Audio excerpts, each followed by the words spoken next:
शिवाय।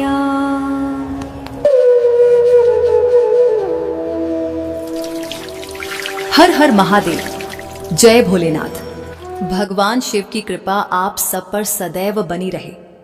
प्रिय भक्तों, क्या आपने कभी सोचा है, हर सुबह जब हम तुलसी को जल देते हैं तो उस जल के साथ कौन सी शक्ति धरती में उतरती है? क्यों कहा गया है कि तुलसी को जल देते समय बोले गए सिर्फ 3 शब्द हमारे घर में लक्ष्मी का वास करा देते हैं और जीवन के हर दुख, हर दरिद्रता को मिटा देते हैं? वह 3 शब्द कौन से हैं? किसने बताए और क्यों इस रहस्य को सैकड़ों वर्षों तक गुप्त रखा गया? आज की इस पवित्र कथा में हम सुनेंगे वही दिव्य रहस्य जो स्वयं भगवान शिव ने देवी पार्वती को बताया था।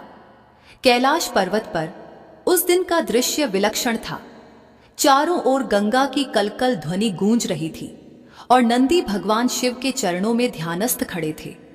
देवी पार्वती, जिनके मुख पर सदैव एक गंभीर शांति रहती थी, उस दिन कुछ विचलित सी लग रही थी। उनके मन में एक प्रश्न बार बार उठ रहा था, पर वे उसे शब्द नहीं दे पा रही थी। शिवजी ने अपने नेत्र खोलकर उनकी ओर देखा और मुस्कुराकर बोले, देवी, क्या बात है, आज तुम्हारा मन किसी रहस्य को जानने को उत्सुक लगता है। पार्वती बोली, प्रभु, मैं प्रतिदिन देखती हूं कि आप और मैं मिलकर नित्य तुलसी के पौधे को प्रणाम करते हैं। आप स्वयं उसे जल अर्पित करते हैं, परंतु मैंने ध्यान दिया कि हर बार जब आप जल चढ़ाते हैं तो आपके मुख से कोई मधुर शब्द निकलते हैं, जैसे कोई छोटा सा मंत्र। मुझे यह समझ नहीं आता कि वह कौन सा मंत्र है जिसे आप इतनी श्रद्धा से बोलते हैं। शिवजी मंद मुस्कुराए, बोले, देवी, यह जो तुमने देखा वह साधारण नहीं, वह 3 शब्दों का एक दिव्य मंत्र है जिसे ब्रह्मा से भी जानना कठिन है, परंतु इसे जानने का अधिकारी वही होता है जिसके भीतर शुद्ध जिज्ञासा हो, और आज तुम्हारे मन में वही जिज्ञासा है। पार्वती के नेत्रों में चमक आई। प्रभु, कृपया मुझे बताइए कि वह मंत्र क्या है। आखिर तुलसी को जल देते समय कौन सा मंत्र बोलना चाहिए जिससे भगवान विष्णु और देवी लक्ष्मी प्रसन्न हो? क्या वह केवल एक साधारण उच्चारण है या उसमें कोई रहस्य छिपा है? शिवजी गंभीर हुए। उन्होंने कहा, देवी, इस प्रश्न का उत्तर बहुत बड़ा है। जो इसे जान लेता है वह दरिद्रता, दुख और दोषों से मुक्त हो जाता है, परंतु इस मंत्र का महात्म्य केवल सुनने से नहीं समझा जा सकता। इसके पीछे एक अद्भुत कथा है जो स्वयं श्री कृष्ण ने देवी सत्यभामा से कही थी। किंतु देवी, इस दिव्य मंत्र का रहस्य जानने से पहले मैं तुम्हें तुलसी की उत्पत्ति का रहस्य बताऊंगा।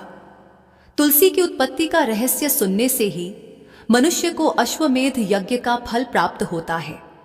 अब ध्यान पूर्वक सुनो। यह कथा उस समय की है जब असुरों और देवताओं के बीच निरंतर युद्ध चल रहा था। भगवान शिव बोले, बहुत काल पहले दैत्यराज जलंधर नाम का एक असुर हुआ। वह समुद्र से उत्पन्न हुआ था और उसमें अपार शक्ति थी। उसके तेज से त्रिलोक कांपता था, परंतु उससे भी अधिक पवित्र थी उसकी पत्नी वृंदा। वृंदा एक अद्वितीय पतिव्रता नारी थी। उसकी तपस्या, उसका संयम और अपने पति के प्रति उसका अटूट विश्वास इतना प्रबल था कि उसके कारण स्वयं देवताओं को भी युद्ध में विजय नहीं मिलती थी। जब देवताओं और जलंधर के बीच युद्ध हुआ तब देवता अनेक बार पराजित हुए। तब वे भगवान विष्णु के पास गए और बोले, प्रभु, जलंधर तो आपकी ही शक्ति से जन्मा है, परंतु उसकी पत्नी वृंदा के पतिव्रत के कारण हम कुछ नहीं कर पा रहे। उसकी नारी शक्ति उसे अजेय बना रही है। भगवान विष्णु गंभीर हुए। उन्होंने कहा, वृंदा का पतिव्रत वास्तव में अद्भुत है। ऐसी नारी का व्रत भंग करना किसी के लिए भी पाप समान है, परंतु जब अधर्म बढ़ जाता है तब कभी कभी धर्म को भी कठोर निर्णय लेना पड़ता है। विष्णु ने ध्यान लगाया और रूप बदलकर जलंधर का रूप धारण किया। वे वृंदा के आश्रम में पहुंचे। वृंदा ने उन्हें अपने पति के रूप में देखा और प्रणाम किया। उनका पतिव्रत खंडित हो गया क्योंकि उसने अनजाने में किसी और को परी समझकर उसका स्वागत किया। उसी क्षण जलंधर युद्ध भूमि में मारा गया। जब वृंदा को यह सत्य ज्ञात हुआ तो वह क्रोध और वेदना से कांप उठी। उसने भगवान विष्णु को श्राप दिया, हे नारायण, जैसे आपने मेरे पतिव्रत को भंग किया, वैसे ही आप भी कभी पत्नी वियोग का दुख सहेंगे। उसके शब्द सुनते ही पृथ्वी थर्रा उठी। विष्णु ने नम्रता से कहा, हे वृंदा, तुमने धर्म के मार्ग पर चलकर यह जीवन जिया है, तुम्हारा क्रोध भी पवित्र है। मैं तुम्हारे श्राप को स्वीकार करता हूं, क्योंकि यह मेरे भविष्य के अवतारों में धर्म स्थापन का कारण बनेगा। परंतु तुम्हारी पवित्रता सदा इस धरती पर जीवित रहेगी। तुम्हारा शरीर भले ही न रहे, पर तुम्हारा नाम तुलसी बनकर सृष्टि में अमर रहेगा। वृंदा ने अपने प्राण त्याग दिए और उस स्थान पर जहां उसका शरीर गिरा था, वहां एक दिव्य पौधा उगाया, जिसकी सुगंध स्वर्ग तक पहुंच गई। वह पौधा था तुलसी। भगवान विष्णु ने स्वयं उस पौधे को प्रणाम किया और कहा, हे देवी तुलसी, अब से तुम्हारा वास हर उस स्थान पर होगा जहां भक्ति, प्रेम और धर्म रहेगा। तुम्हारे बिना मेरी पूजा अधूरी होगी। शिव बोले, देवी, जब यह हुआ तब स्वर्ग में स्वयं देवी लक्ष्मी प्रकट हुई। उन्होंने तुलसी के पौधे के समीप जाकर कहा, बहन, आज से हम दोनों मिलकर विष्णु की आराधना का मार्ग बनेंगे। जहां मैं रहूंगी, वहां तुम भी रहोगी। जो तुलसी को जल देगा, उसे लक्ष्मी की कृपा भी मिलेगी। उस दिन से तुलसी और लक्ष्मी अविभाज्य हो गई। पार्वती ने विस्मय से पूछा, प्रभो, क्या इसलिए तुलसी को जल चढ़ाने से धन की प्राप्ति होती है? शिव बोले, हां देवी, क्योंकि तुलसी धन की अधिष्ठात्री लक्ष्मी का ही रूप है। परंतु यह लक्ष्मी का वह रूप है जो पवित्रता, सादगी और भक्ति से प्रकट होता है। इसीलिए तुलसी का पूजन केवल वैभव के लिए नहीं, आत्मशुद्धि के लिए भी आवश्यक है। पार्वती ने आगे पूछा, पर प्रभो, यह तो भगवान विष्णु से जुड़ी कथा है, फिर आप स्वयं प्रतिदिन तुलसी को जल क्यों देते हैं? शिव मुस्कुराए, देवी, यह प्रश्न भी उतना ही गूढ़ है। तुलसी भले ही विष्णु की प्रिय है, पर वह मुझे भी उतनी ही प्रिय है, क्योंकि तुलसी वह माध्यम है जो मनुष्य के हृदय को शुद्ध करती है, और शुद्ध हृदय ही शिव को प्राप्त करता है। जब कोई तुलसी को जल देता है तो वह केवल जल नहीं चढ़ाता, वह अपने मन के मल को धोता है।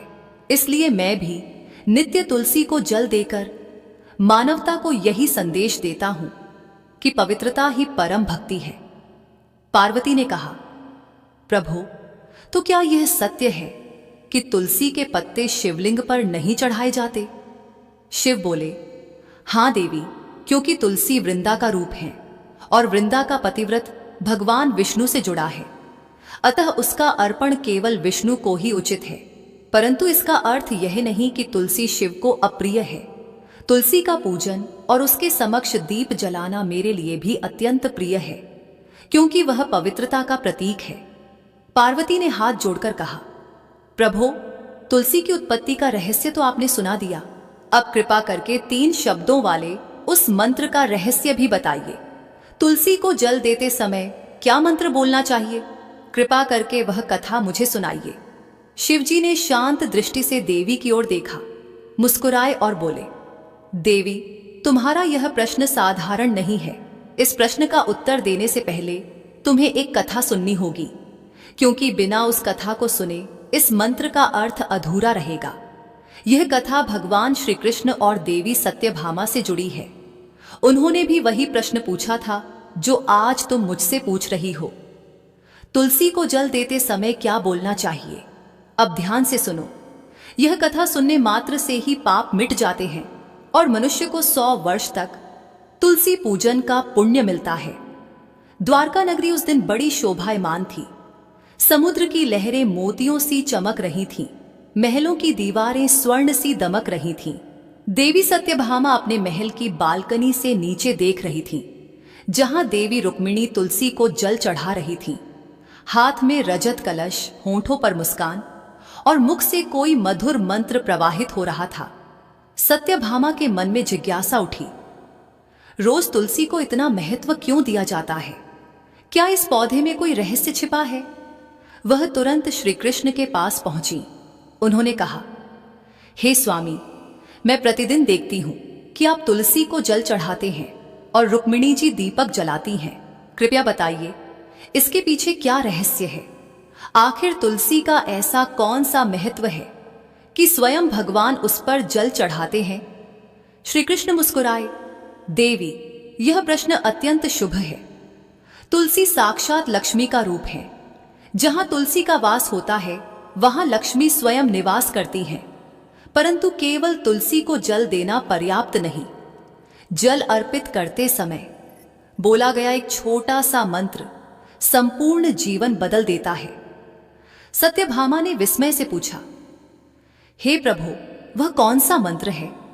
श्री कृष्ण बोले, उससे पहले उसका महात्म्य सुनो। जब तक उसके पीछे की कथा न समझो तब तक उस मंत्र की शक्ति प्रकट नहीं होती। श्री कृष्ण ने कहा, दक्षिण में एक नगर था जहां एक ब्राह्मण रहता था। नाम था रामदास। जन्म से ब्राह्मण पर कर्म से पापी। वह न पूजा करता, न दान देता, न अतिथियों का आदर करता। व्यभिचारी, मांसाहारी, मद्यपायी और निर्दयी था। लोग उससे घृणा करते थे, पर वह अपने दुराचारों में मग्न था। एक दिन पत्ते तोड़ने के लिए वह एक ऋषि की वाटिका में गया। जब वह पवित्र तुलसी और अन्य पौधों को तोड़ने लगा, तभी एक काला सर्प आया और उसे डंस लिया। उसी क्षण उसकी मृत्यु हो गई। श्री कृष्ण बोले, देवी, जैसे ही उसकी आत्मा निकली, 2 यमदूत प्रकट हुए। उन्होंने कहा, चल पापी, अब तेरे कर्मों का फल भुगत। वह दया याचना करता रहा, परंतु दूत उसे यमलोक ले गए। वहां चित्रगुप्त ने लेखा देखा और बोले, इस ब्राह्मण ने जीवन भर केवल पाप किया है। यमराज ने आदेश दिया, इसे घोर नरक में डाल दो। सदियों तक नरक की अग्नि में तड़पने के बाद उसे बैल के रूप में जन्म मिला। वही ब्राह्मण अब बोझा ढोने वाला पशु था। दिन रात पीठ पर बोझ और मालिक की मार। वर्ष बीतते गए, शरीर थक गया। एक दिन उसका मालिक उसे एक लंगड़े व्यक्ति को बेच देता है। वह लंगड़ा व्यक्ति उस बैल की पीठ पर सवार होकर यात्रा करता था। कई वर्षों बाद एक दिन वह बैल अत्यंत थककर पर्वत पर गिर पड़ा। मुंह से झाग निकलने लगे, शरीर कांपने लगा। आसपास कुछ लोग इकट्ठा हुए। किसी ने कहा, अरे, इसे पानी दो। किसी ने उसके सिर पर हाथ फेरा। उनमें से एक पुण्यात्मा ने कहा, हे प्रभु, मेरा थोड़ा सा पुण्य इस बैल को दे दो। और उसने नेत्र मूंद कर प्रार्थना की। उसकी देखा देखी कई लोगों ने भी अपने पुण्य का अंश उस बैल को समर्पित किया। वहीं एक वेश्या भी खड़ी थी। उसने सोचा, मेरे पास पुण्य तो नहीं, पर दया है। और उसने भी अपने अंतःकरण की पवित्रता से कहा, हे प्रभु, मेरा जो भी थोड़ा पुण्य हो, यह बैल उसे प्राप्त करे। कुछ ही क्षणों बाद बैल ने प्राण त्याग दिए। यमदूत फिर आए, पर जब चित्रगुप्त ने लेखा देखा तो आश्चर्य हुआ। उस वेश्या के पुण्य से उस आत्मा के सभी पाप नष्ट हो गए थे। यमराज ने कहा, हे ब्राह्मण, उस वेश्या ने तुझ पर महान उपकार किया है। उसके पुण्य से तू मुक्त हुआ है। अब जा, पुनः मनुष्य जन्म ले। इस बार वह ब्राह्मण एक श्रेष्ठ कुल में जन्मा। बचपन से ही उसमें वैराग्य और करुणा थी। जब वह बड़ा हुआ तो उसे अपने पूर्व जन्म की सारी बातें याद आने लगी। नरक की यातनाएं, बैल का जीवन और वह वृद्ध वेश्या जिसने उसे पुण्य दिया था। वह सोचने लगा, कौन सा पुण्य इतना महान था कि उसके स्पर्श से मेरे जन्मों के पाप मिट गए। उसने संकल्प लिया कि उस वेश्या को ढूंढेगा। महीनों की यात्रा के बाद वह वेश्या के नगर पहुंचा। अब वह बूढ़ी हो चुकी थी। वह उसके चरणों में झुक गया। माता, मैं वही बैल हूं जिसे तुमने पुण्य दिया था। तुम्हारे कारण मैं मुक्त हुआ। कृपया बताओ, तुमने कौन सा पुण्य मुझे दिया था? वेश्या रो पड़ी, बेटा, मैंने तो कोई महान कर्म नहीं किया। मेरे घर में एक तोता था जो दिन रात एक ही मंत्र बोलता था। वही पुण्य मैंने तुझे दिया था। ब्राह्मण चकित हुआ, कौन सा मंत्र? वह किस देवता का था? वेश्या ने कहा, मुझे उसका अर्थ नहीं जात, परंतु वह तुलसी के पास बोला जाता था, वही मेरे जीवन को बदल गया। दोनों उस तोते के पास पहुंचे। तोता वृद्ध था, पर उसके नेत्रों में प्रकाश था। उसने कहा, हे ब्राह्मण, मैं पिछले जन्म में तुम्हारी तरह ही एक अभिमानी ब्राह्मण था। गुरुजनों का अपमान किया, शास्त्रों को केवल अहंकार के लिए पढ़ा। मृत्यु के बाद यमराज ने कहा, जाओ तोते के रूप में जन्म लो। फिर कुछ मुनि मुझे अपने आश्रम में ले गए। वहां वे प्रतिदिन तुलसी को जल देते और एक मंत्र बोलते थे। उसी मंत्र को सुन सुनकर मैंने याद कर लिया। मैं जब जब वह मंत्र बोलता था, मन शांत होता था और धीरे धीरे मेरे सारे पाप मिट गए। वेश्या बोली, मैंने भी उस मंत्र को सुन सुनकर झपना शुरू कर दिया। उसी के प्रभाव से मैंने अपना पापी जीवन छोड़ दिया। ब्राह्मण ने विस्मय से पूछा, वह मंत्र क्या है? तोता मुस्कुराया, उसका रहस्य तभी खुलता है जब मन पूर्ण श्रद्धा से भरा हो। कैलाश पर कथा सुनाते हुए शिवजी ने पार्वती की ओर देखा। हे गिरिजा, यही वही कथा है जो भगवान श्री कृष्ण ने देवी सत्यभामा को सुनाई थी। उन्होंने तब कहा था कि उस तोते द्वारा बोले गए 3 शब्दों का मंत्र ही तुलसी को जल देते समय बोला जाना चाहिए। परंतु शिवजी रुक गए। शिव बोले, देवी, उस मंत्र का रहस्य सुनने से पहले मन को शुद्ध करना आवश्यक है। जो बिना श्रद्धा सुने उसके लिए यह केवल शब्द है, और जो श्रद्धा से सुने उसके लिए यह मुक्ति का द्वार है। देवी पार्वती के नेत्रों में जिज्ञासा और भक्ति का प्रकाश भर गया। उन्होंने शिवजी के चरणों में शीश झुकाया और कहा, प्रभु, फिर आगे क्या हुआ? आप मुझे वह दिव्य मंत्र बताइए जो तुलसी को जल देते समय बोला जाता है। शिव मुस्कुराए, अवश्य देवी, मैं उस मंत्र का रहस्य बताऊंगा जो केवल 3 शब्दों का है, परंतु उसके प्रभाव से लक्ष्मी स्वयं घर में प्रवेश करती है।